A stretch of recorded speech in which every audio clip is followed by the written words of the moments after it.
My name's Hanley. I'm the host of On the Line With, a podcast based out of Ottawa. We speak about the arts, mental health, drug addiction, social causes and issues, and we're not here commending them or glorifying them. We're here speaking about it, getting down to the facts, getting down to the causes and effects, where it leads people, how it hurts people, how it hurts you. We're here to talk about how people deal with their mental health, self-care, self-love. The show's about helping and inspiring. Nothing more than that. My goal is to help and inspire. And when I say that, I mean help and inspire by helping someone maybe go and get the help they need for their addiction, or inspire someone to pick up a microphone or pen or brush and create an art. That's what we're here for. So again, my name's Hanley, and you'll be on the line with me.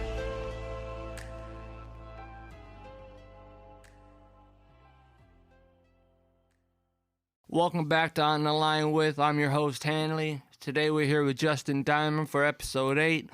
I'm going to let him go ahead and introduce himself, so go ahead and introduce yourself, my dude. Yes, bro. Hanley, I'm here finally. It's your boy, JSTN DMND. Happy to be here on the line with my boy, Hanley. It's been about 12 years since we last saw each other, so it's a long time coming. I'm proud. I'm ready to go. Let's go. All right, so I know the Diamond story. I want to hear more about the JSTN DMND story, because you're still the consistent artist that I knew 12 years ago, but it seems like you've leveled up since then. Yeah, man. Basically, the last project I released as Diamond was in 2015, and I just wasn't getting the right traction globally that I wanted. I was kind of like staying local, you know what I mean? So around 2018, it was a big decision. I finally had to do it, man. I realized like I had people telling me I can't find you on Google. I looked for Diamond, and then I said, you know what? One day, man, I know it's going to be a huge change, and I'm going to have to start everything from scratch. But if I don't do it now, then this is never going to happen for me, you know? So I decided, you know what? I'm going to do something more unique, something that's very recognizable and easy for people to say, you know? JSTN DMND. Spell it, take out the vowels. It's JSTN DMND, and now, man, everything's been going up ever since, bro. It's been really blessed. I can't lie. Right, because I know when you were on Talk to the Mic, I heard you say that piece of advice about marketing. It was the fact your name was Diamond. If you Google Diamond, you're gonna get usually jewels and gems and shit. But when you put in JSTN DMND, you're more likely to be on top of the list. Yeah, exactly, man. It was like me when I was G'd up at first. Yeah. I was number 1 on Google all the time. And then I changed to Hanley, and I ended up being like 3rd or 4th, but I was still on the first page. So yeah, man. The whole networking part of it, that was smart when I was listening to that part, and I was like, more artists should think about that one, making a name. Definitely.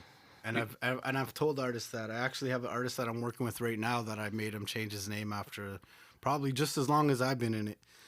And now he's using his actual first name as his artist name. So now it's like going to be way more easier for him to be found and heard. And yeah, man, it's going to be way more marketable, I find. And who's that? That's Odeon. He used to go by Knox. Okay. Yeah, man. And while I was away, Envy stopped making music, and now he's your manager. Yeah, man. Well, shout out to Envy. I was talking to him a while back. We go back just about as long as me and you go back, because I met him through you. Yeah, man. And yeah, that's great. I mean, it sounds like things are looking up for you. The singles sound like they're getting a lot more traction than you said they were at the beginning. Yeah, for sure. So you said you're releasing singles by a type of management group, or not a management group, sorry, but a PR group, I'd say? No, so they're basically, they're mini labels. They're like small labels that will sign certain singles if they're hot enough, and they'll put the marketing behind each one. So you're not signing a contract to your entire music catalog. You're just signing your rights kind of to one song, like a percentage of that one song, but they do all the marketing, handle all the promotion, get it on all the Spotify playlists. So I mean, man, it's been really good. And it's worth it. And up to date, what's the, because you've dropped, how many singles in the last couple months? About 4? 5? Oh, man.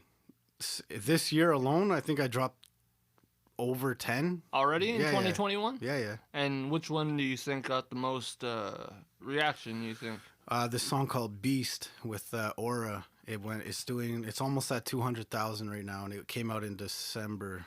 That's good numbers. Pretty very good, good numbers, man. I heard the track, so I know which one you're talking about. I didn't even know it was 10, so I don't know where I've been. I must have been sleeping. I'm sorry. So let's just play a little snippet of that track Beast for the people so they can get a vibe from it.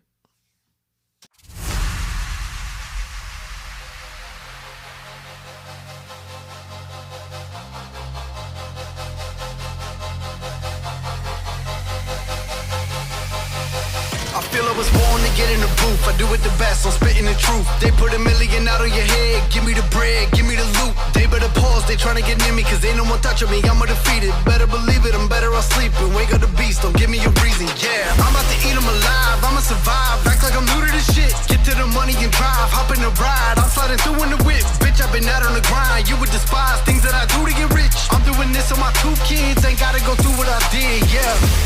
I got what you need, coming from the streets, yeah. This some shit you read, you don't wanna see, yeah. I am on the beach in the breeze, yeah. Got them on their knees, finna preach, but you fucking with a beat.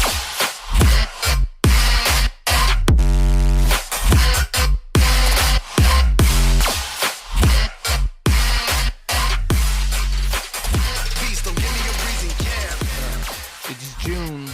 What do you have planned for June? Anything huge? Anything big? Always something big coming, man. That's true. Yeah, man. Basically, just be on the lookout. I'm working towards putting out a song almost every week, as much as possible. And the only way for you to know is to follow me on Spotify or Apple Music, and follow me on Instagram. It's Justin Diamond, JSTN DMND. And you'll know what's up. You'll see what's coming.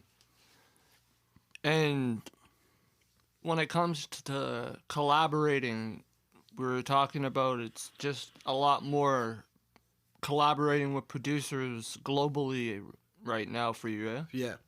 Yeah, man. So through the labels like Tribal Trap and Trap Town and Elysian and NCS and all these labels, man, there's what comes with that is that you get a bunch of hungry producers that are young, and they're looking for vocals. They're EDM producers mostly. They make trap, hip hop basically, and they're always looking for a vocalist to go on their record. So right, once you start getting your name in this industry, in that whole genre, bro, all these producers start inboxing you, sending you beats. So I mean, it's a lot different, I find, than it was with like just doing hip hop and trying to find producers that way. yeah, Because these guys like really, really, really want to just work with talent, right? Whereas like I find like producers in hip hop, they just want to make $200 off the beat and then move on. And exactly. They don't really care about what's coming for the song. They don't really like. That's in my personal opinion. I agree 100%. Yeah. I know you take like the craft and you're strategic about the way you maneuver in it. Yeah, man. Not everybody does it how they plan for it. They just, like you said, they're looking for a couple bucks, then they move on. But the person that bought the beat could be just destroying the beat. No one's going to care about the beat now because the artist on it didn't bring any soul or any vibe to it. So yeah, man. I know you're good on probably almost any beat. You could do what you do, and I mean, it's been like that a long time, so I'm eager to see what drops in the next few months. So it should be pretty big, man. It's been a crazy year for numbers for me.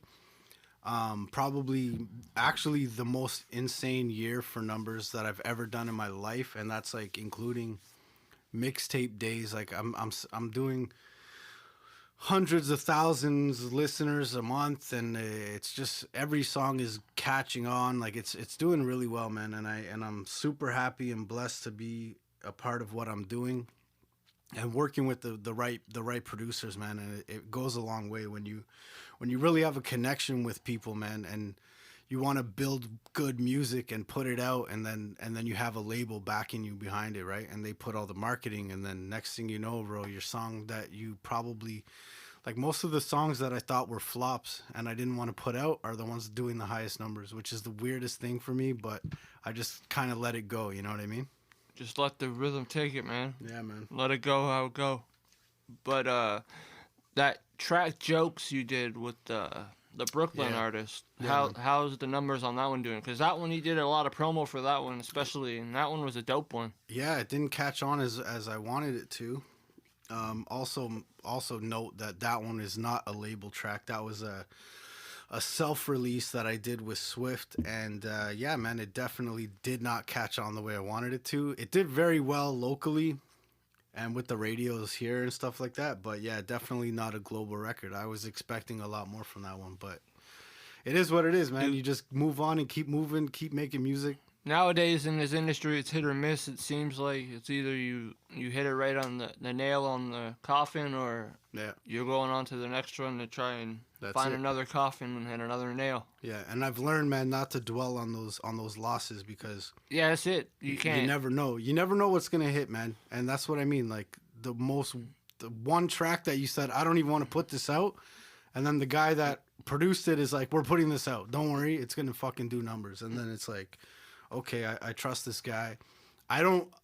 It's just so weird, man. Like Beast is a great example for that, because I really didn't like the mix on that. I don't know. It was weird, man. And originally we recorded that on a whole different beat. Yeah. Anyway, so when the song finally was done, it was just weird. It wasn't like what it was, you know what I mean? So anyway, but then that one did huge numbers, and it's still doing numbers. So it's great, man.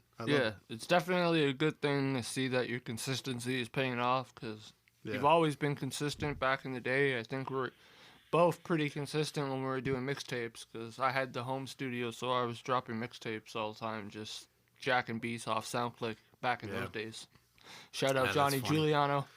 Yeah, that's funny. My first album I did with a SoundClick producer, Epic the Don. Epic the Don. He did the whole Journey to the Beginning album. Oh, yeah? Yeah, man. Yeah, I remember that, actually. Yeah. That's true. Yeah, I remember that whole thing. Yeah, it was pretty dope, man. Yeah, and you know what? He still makes some dope beats. I still check him out from time to time. He's still doing good. He's got a lot of notable people that he's worked with now, too. Mm-hmm.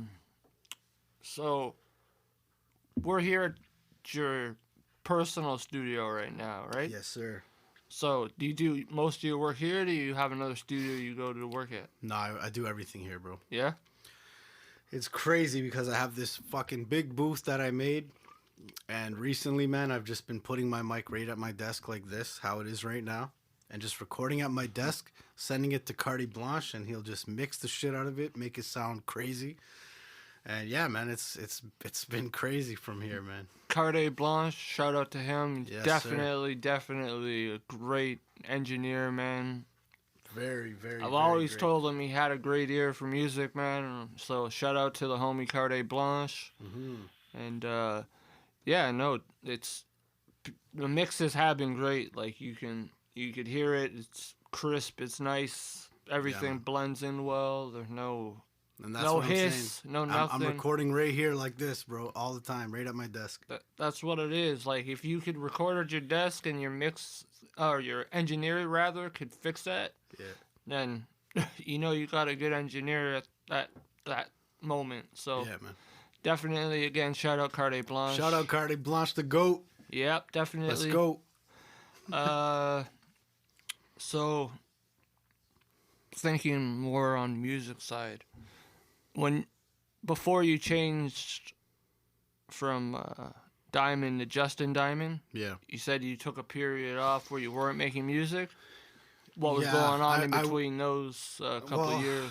I was recording a lot of other artists. I was going through a weird change, bro. So you got to remember, like, you would know what I'm talking about, but being a rapper from like the 2000 era, like 2005 to like 2010, 15, it was a whole different world in hip hop, man. It was all about bars and lyrics and punchlines and Wheezy days, man. And being very, very, very, very, very slick with your bars, you know? And then all of a sudden, I started doing studio sessions for people. And every time I'd get new artists coming in, they're doing this different vibe of shit. And, like, it was all, like, the Future type shit or the Migos, where it's like, yo, do you have auto-tune? And I'm like, bro, I don't have auto-tune. Like, what are you talking about? Anyway, So I got in a weird headspace when all that was happening, because I would show these young guys my music and they would just kind of be like, it's all right, bro. You know what I mean? I And get then that. I started feeling old, bro. Like I started straight up feeling old. Don't talk. I'm the same way. I like show like these artists that are doing like the melodic stuff and all that, and they're like, "Yeah, you can spit, you got bars." They're like, "I just don't like the beat." Yeah. Man, don't disrespect that beat. Like, there's still some dope producers out there putting out old school boom bap shit, and that's still like when I hear that shit, I just want to go straight raw, fucking. Yeah. No censor, punchline after punchline, drop a mixtape and just say fuck it. Like I try it. I don't mind the new wave stuff and everybody like what they're doing and stuff. I respect the hustle, but at the same time a lot of these artists all sound the same. And I find that happens because their whole clique, they all sound the same. They all emulate one another. You know what I mean? But you can do the melodic shit, but you don't sound like the person you're featured with. Yeah, true. You know, and you have a unique voice too, so it's different. Yeah, so that's basically where the break came from, is because I was trying to find a different. I was trying to get with the times, but still be myself in my own way. You know what I mean? And that was kind of like, that was just kind of, I just dealt with a lot of younger guys that they were doing some crazy shit. Like they were dope. Don't get me wrong. It took me a little bit to like finally see what everyone was, what the hype was about with all this shit, right? Yeah.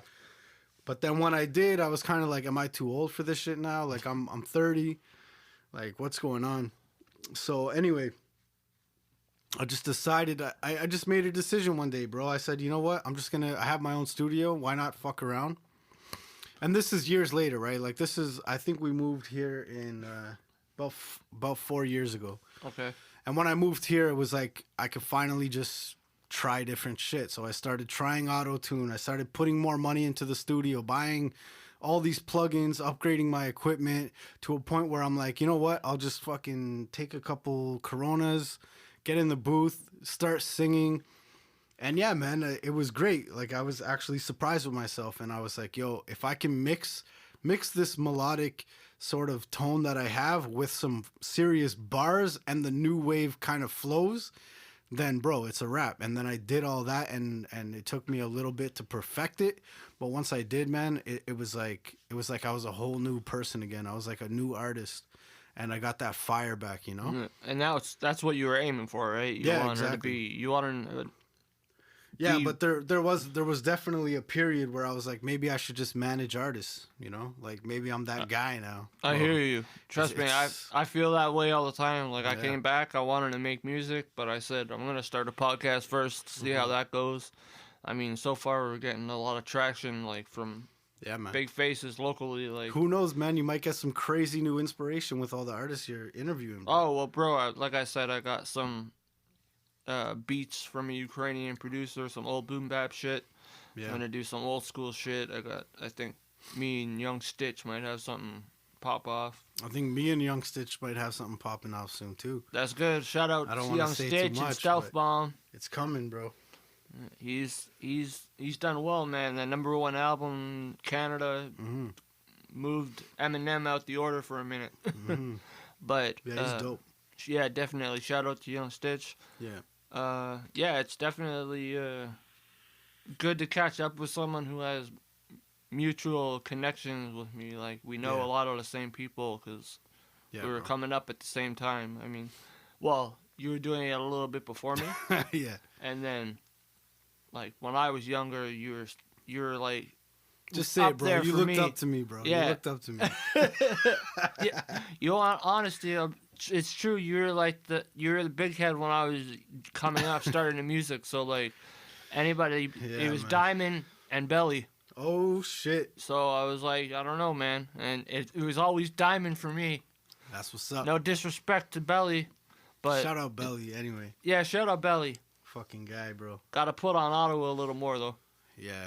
Well, you know? I mean, bro, the city doesn't accept him anymore.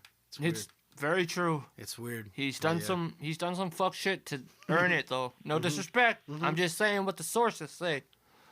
But yeah, me included. We have our shit, but I still support the guy, man. We had some shit when I dropped my album. We did a track and shit happened, bro. It's all good. It's in the past. I'm not. You want to tell us that story? You want to delve into it a little bit? It sounds interesting. I'm down because you know what? Like, you know me. I'm gonna ask those questions and poke. It's definitely in the past, and I learned a huge lesson from it. Yeah, this isn't by any means to disrespect any artist. We're just getting into past stories because I'm catching up with artists as much as I'm asking them about the mental health stuff and the substance abuse, but it's about the art. So if I could hear a story about... I'll tell you.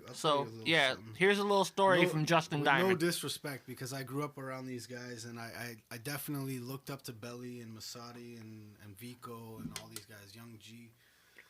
And yeah, man, basically we did a track for my album, Journey to the Beginning, and I paid for the feature. He gave me a little discount for him, but I paid full price for Danny. And we banged out this crazy ass feature because I wanted to get it on radio and all this. And then it's kind of my fault too, because I didn't know anything, bro. I had a little bit of money at the time, and I wanted to get the biggest features that I could for the money at the time. And I had no idea what the business was all about. These guys are signed artists under Universal and CP and blah, blah, blah.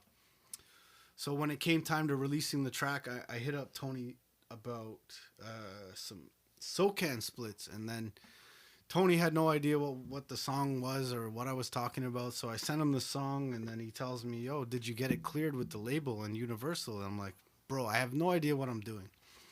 At the time, I literally was straight up with him, like, whatever you need me to do, let me know, and I'll But that should have been told you beforehand. Yes and no. See, that's, like, at the time, I definitely thought that, and I felt, like, disrespected about it.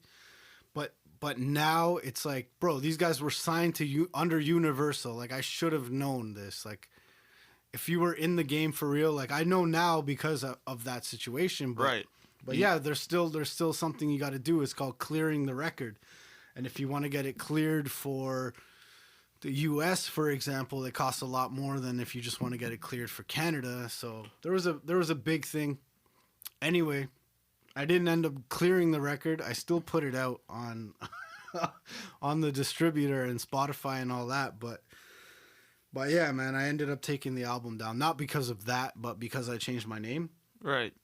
But yeah, it was definitely a learning experience, man. And I had negative opinions towards them for a long time after that, until I got older and smarter, and I realized, bro, it's business. It is what it is. I can't hate on these guys. They did a big favor for me at the time, and it still really did well for what it was. You know exactly. what I mean? And to be honest, Belly did help pave the way for Ottawa artists. Yeah. And so there was still that respect to him there. And I mean, like you said, those type of things happen. And I'm sure it's not just you it's happening. I'm sure someone new paid for a feature and never cleared it with the label, you know? Sure. And I'm sure a lot of artists signed to labels do features and they'll clear it with them because they know the label most likely won't hear the joint because it's not going to get like, bro, is that you gotta know what you gotta do behind the scenes before you start trying to jump and doing these major dives into big features and like distribution across overseas, like, or over the pond, you know, like. So I feel you on that, but I'm sure a lot of artists go through that with different artists. Sure.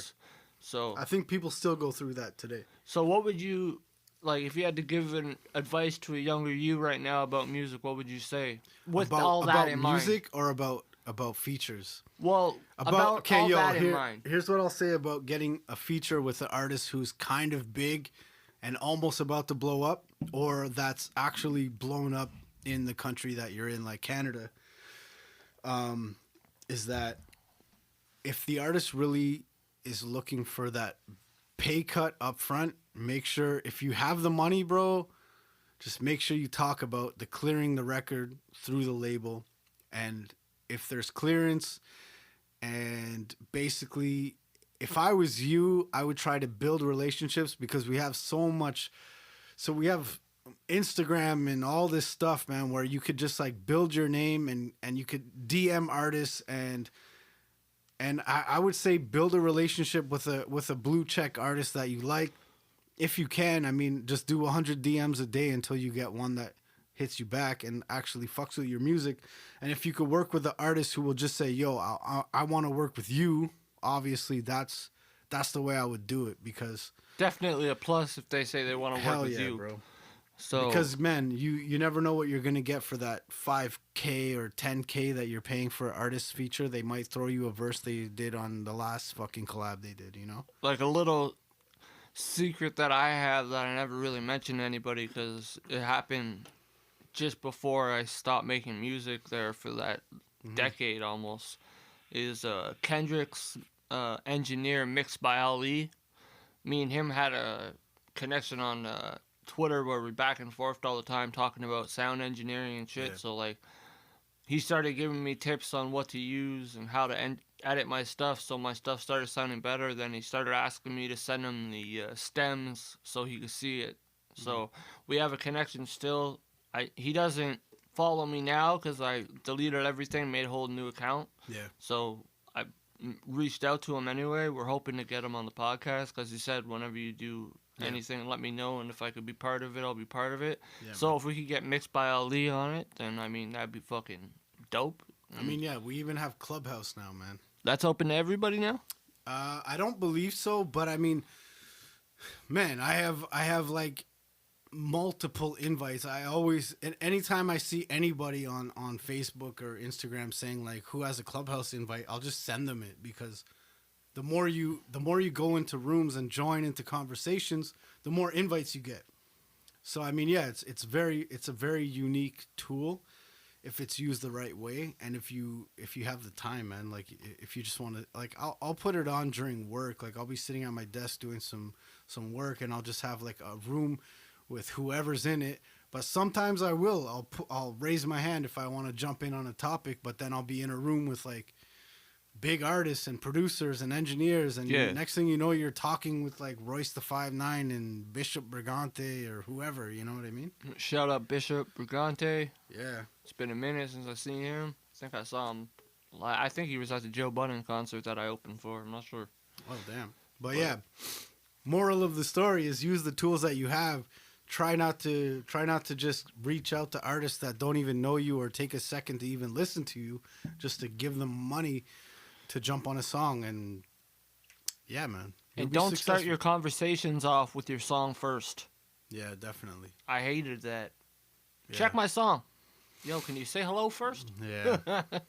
No, but I'm definitely happy to see you succeeding the way you are, because I've always had mad love for you. You know that. It's always been mutual respect. Appreciate that, bro. You know, it's always been an A+ with me when it came down to your music. You know, I always got your back on it. So, and I'm proud of Envy for the work he's doing for you too. Yeah, man. I asked him too. He's not rapping or anything. It makes me sad because he was dope. And if I needed anybody on a boom bap beat, it would have been Envy. Yeah, man. Yeah, bro. I mean, but you revamped, and he took on the challenge of helping you. It's a new thing for him. He saw what I wanted him to see 10 years ago, where I was like, bro, we need to put the time into me right now, because I'm putting out CDs on CDs on CDs and songs on songs, and I'm just doing it. And like he always wanted to just get in that limelight, you know, just get a little bit, get a little bit of the fame. And I mean, that's kind of what pushed us apart at one point, is we were both trying to do our own thing. And I mean, the best thing that happened was, I mean, we went through our shit, bro. He went to rehab after going through his own shit. I mean, I'm sure you've heard about it, but yeah, once he got out of rehab, man, we banged out a couple songs for him, which I helped produce and helped him write a bit. And then he finally just came to a realization one day, man. He's like, bro, you're the fucking star, man. I just want to help you.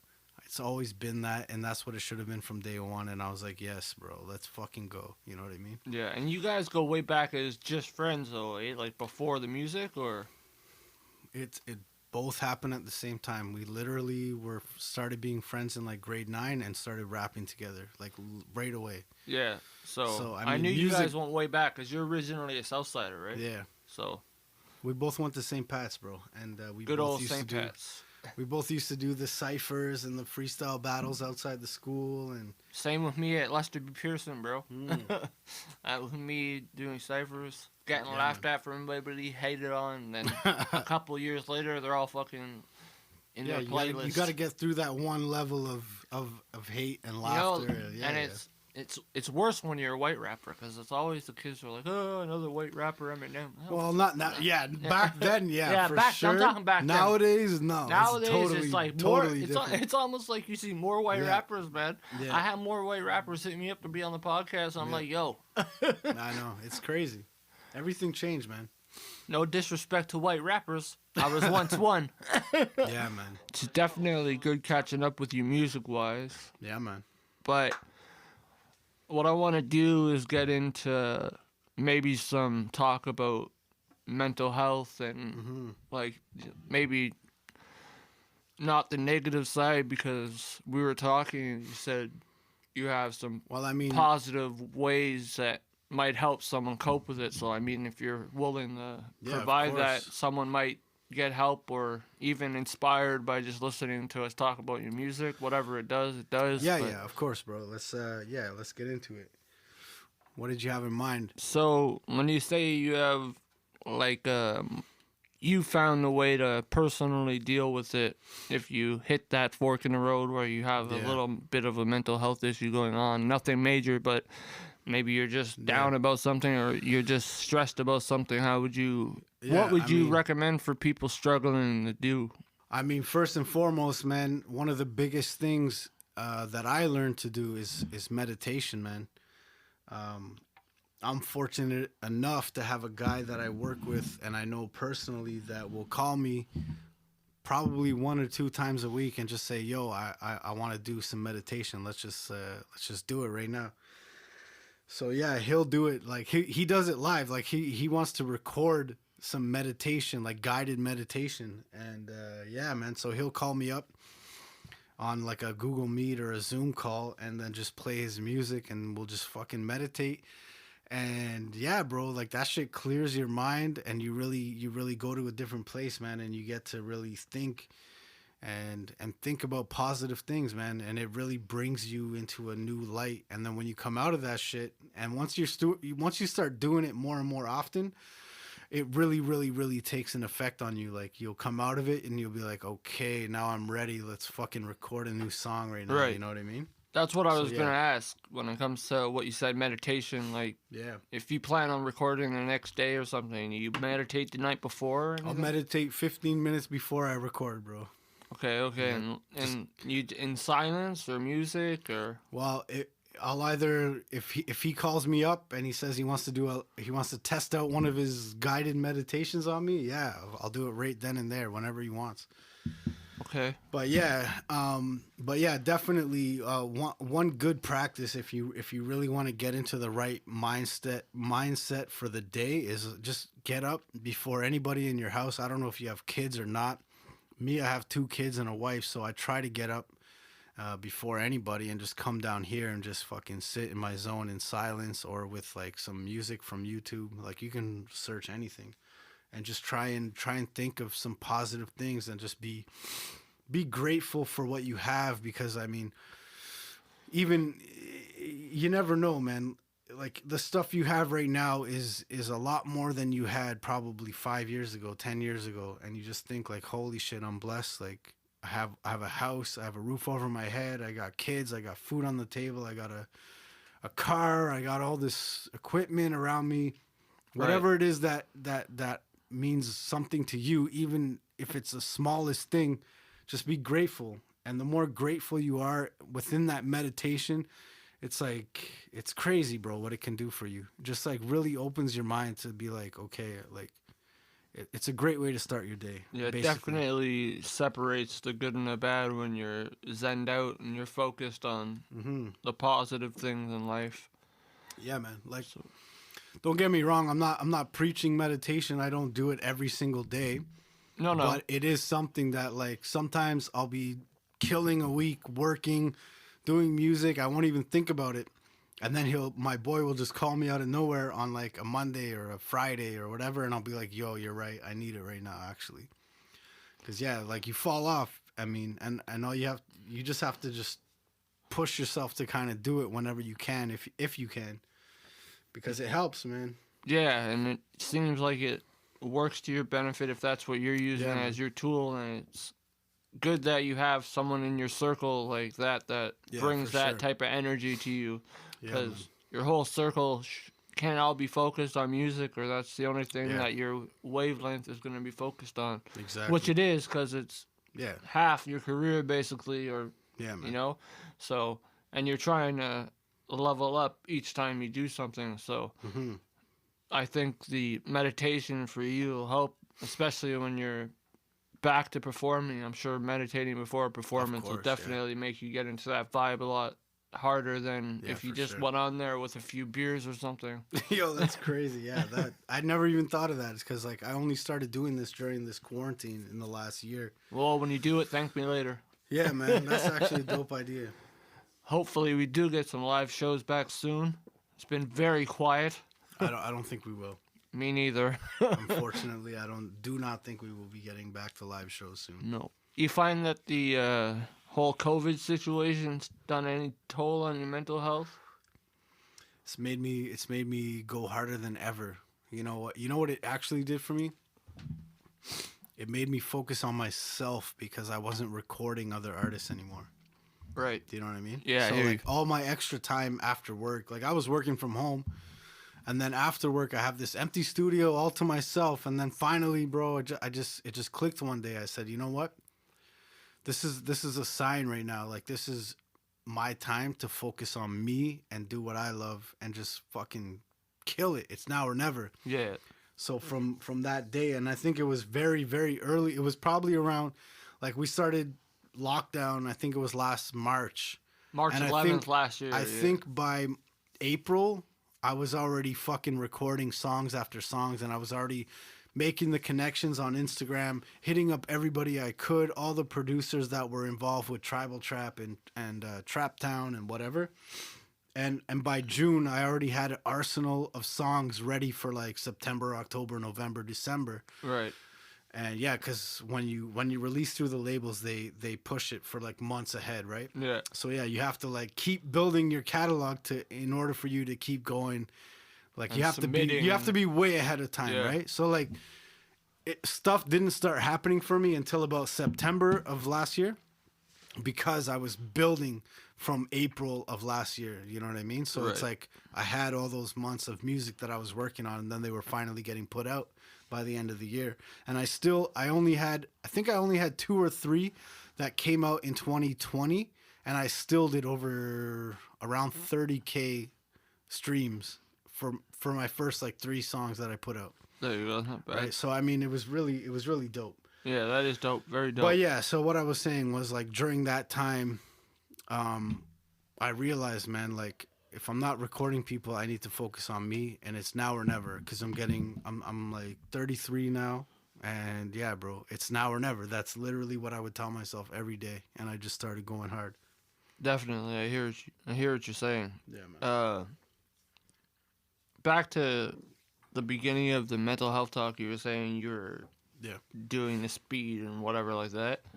Yeah. I guess a lot of people, not you these days, but a lot of people during this lockdown and stuff must have been struggling with their addiction, especially since they had no work or anything, so they probably were going harder on things Yeah, than usual. I actually lost a couple friends during the lockdown because of that. It was just really fucked up. Yeah, I lost 1 or 2 as well. Yeah. So it's definitely fucked up when you hear news about that. Yeah, and man. it's someone that you like were close with or graduated with or whatever the case may be. Yeah. Any type of friend that you lose at a young age is hard, but Yeah, for sure. especially when it comes down to like them overdosing or suicide due to a mental health crisis that Yeah. we're facing globally. I think we need more resources. That's my personal opinion, but Yeah. But I mean, during all this shit, I mean, all the resources are taken up yeah. because there's fucked so up. many people struggling now because they're stir crazy, just sitting at home, no job, nothing to do. So they're in their thoughts all day. So you know what I mean. That's why you gotta try and get out there, get some air, get something to clear your head. Like you said, the meditation. You know, so meditation, gratitude, affirmations. That's the key 3 right there. Definitely. The law of attraction is real, man. Very real. If you can really get yourself into the right mind state, it really works for real. Definitely does. I've been working on it myself for a while. I'm still working on it. If I'm going to be real and honest, like you are, I'm still struggling with things myself, but I mean, I'm open and honest about it. I'm not afraid, really not ashamed about it. It's my life. It's my journey. It's either you ride with me and support me, or let me ride solo and just watch the show. I mean, yeah, man. That's it. You know, so like I started the podcast, there's something to get my mind busy and get me back connected with the artist in case I start making music again. And, yeah, for sure, bro. You know, and just see what happens in the future. But like I said, it's one day at a time for me. Definitely, bro. More like an hour at a time for me, because like I could be straight 1 minute and the next minute I'm just like in a state of just depression, and then it flips and it's back and forth. So damn, bro. So like it's tough, but I mean, you deal with it with how you deal with it. I use certain things I shouldn't use for escapism, but I mean, that's how it is. And I mean, I feel that, bro. All right, we're going to end this with a quick 5. I'm going to ask Justin Diamond 5 questions. He's going to answer off the top of his head the fastest he can. Okay. So, number 1, favorite local artist? Myself. Favorite music besides hip-hop? Blues. Mixtape days or this era? Mixtape days. 90s hip-hop or this era? This era. Hove or Nas? Hove. Yo, that's hilarious, bro. I actually obviously would say 90s era, but I'm so... I know, you're in that so vibe right now, so bro. You're trying to... Yeah, man. I know you wanted to say 90s. I'm like an 80s hip-hop guy. I knew you wanted to... I'm like Grandmaster Melly Mel and fucking... Funkmaster Flex. Yeah, no, I feel you, bro. Yeah. We're not that far in age difference, trust me, man. But yeah, definitely. I fuck with all music, and I fuck with every fucking year of hip-hop.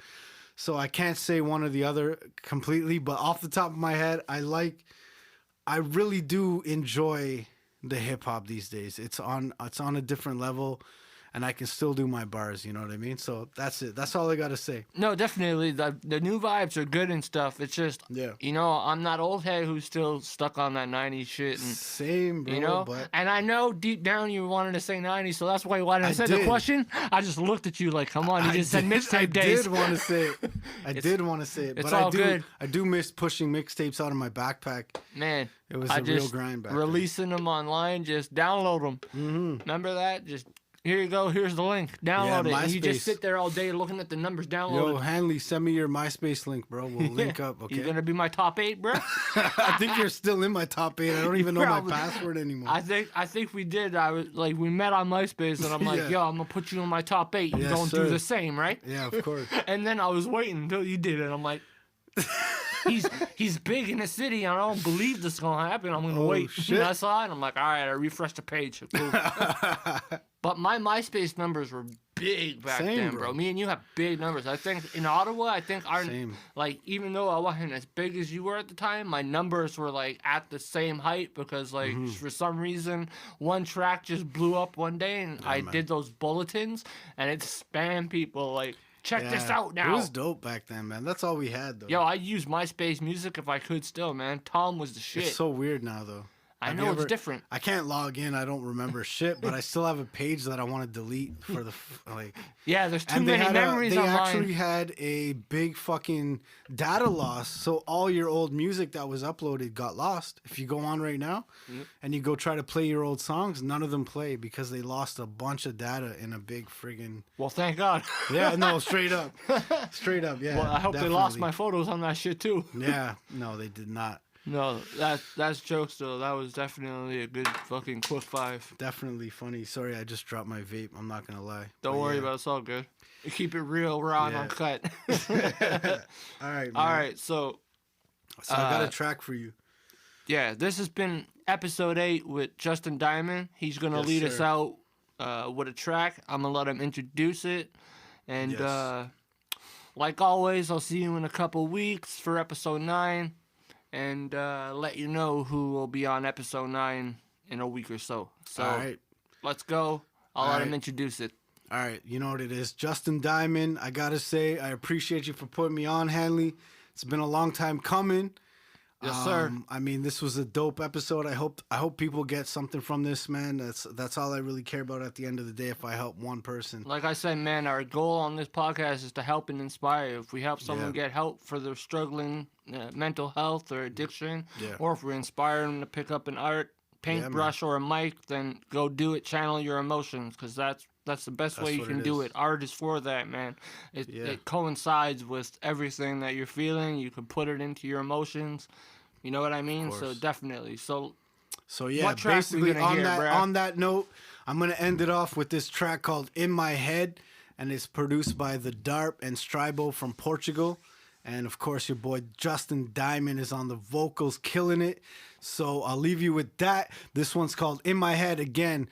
And Hanley, thank you again, brother, for having me on. And peace. Let's go. Let's go. I've been sinning, hope the Lord forgive me. I know the city rolling with me. And still I got the means to do it. Ain't nobody really out here finna beat me to it. Throw back to my head long. Young boy with no kid, dog. Not a thought about growing up or getting big, I was dead wrong. Years later, look at where I'm at. Bass bumping, I'm in a trap. Just a man trying to get a bag. Ain't nobody finna give me that. I'm on the edge. Push me and I'm dead. Grinding for this so long, it got me in my head, yeah. It's all the truth. I'm back up in the booth. Please, Lord, give me strength. I ain't got nothing to prove. Yeah.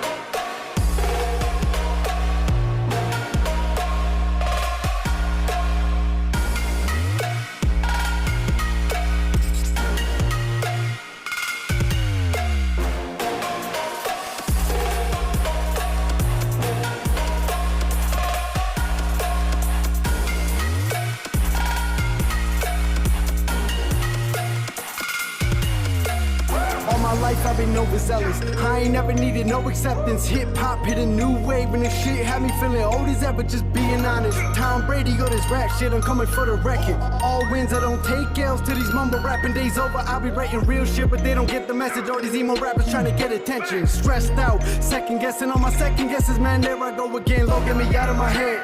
Cause it's getting hard to pretend. So I got some bridges burning, cause the winning circle too small to fit us all in. Yeah, in the game, no more switching lanes. We made our own fucking interstate. I'm living great out here getting paid. I got the juice, no minute made. No hair dye, no flipping braids. Got a fresher fade, that's word to J. Affiliate me with the greats, where I deserve a place. I'm gone, I'm on the edge. Push me and I'm dead. Grinding for this so long, it got me in my head, yeah. It's so